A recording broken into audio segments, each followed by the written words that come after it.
How do you know if a neighborhood is actually improving or if you're just being sold a story? I get asked this a lot, and honestly, it's one of the harder questions to answer cleanly because there are a lot of opinions out there about what up and coming even means.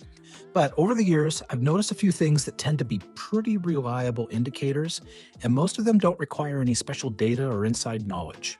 You just have to know what to look for. The first thing that I pay attention to is what's happening at the street level with businesses. And I mean, like, really pay attention. Are storefronts sitting vacant for months at a time, or are new businesses moving in and opening up? It's not just about whether a coffee shop opened on the corner. It's more about a pattern. Are permits being pulled to renovate commercial spaces? Are business owners investing in the area, or are they pulling out? When you start seeing more openings than closures and more renovation activity than vacancy, that's usually a sign that people with money are betting on that neighborhood. And that matters. And here's the part most people don't think about. It's not just the businesses, it's the homes. When a house sells in a neighborhood that's genuinely improving, the new owners tend to do something with it. They paint it, they landscape, they pull permits and update the kitchen or the bathrooms. Compare that to a neighborhood that's stagnant. Homes get purchased, maybe flipped cheaply, and not much changes. The investment going into individual properties tells you a lot about how the people buying there feel about its future. I'll give you a quick example of how this plays out in real life.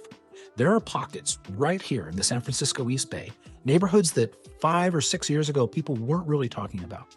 But if you'd driven through them and paid attention, you would have noticed the old commercial buildings getting a facelift and buyers starting to update homes instead of just leaving them as is. Those areas have improved significantly since then, not because someone announced they were up and coming, but because the evidence was already on the walls, literally. Now, none of this is a guarantee, and neighborhoods can show early signs of improvement and still stall out.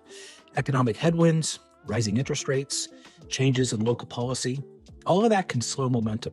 But as a starting point, watching business activity and watching what new homeowners actually do with their properties gives you a genuine read on where things are heading. And if you're trying to figure out whether a specific area in Contra Costa or even Alameda County is worth a closer look, reach out to me. That's exactly the kind of conversation I enjoy having.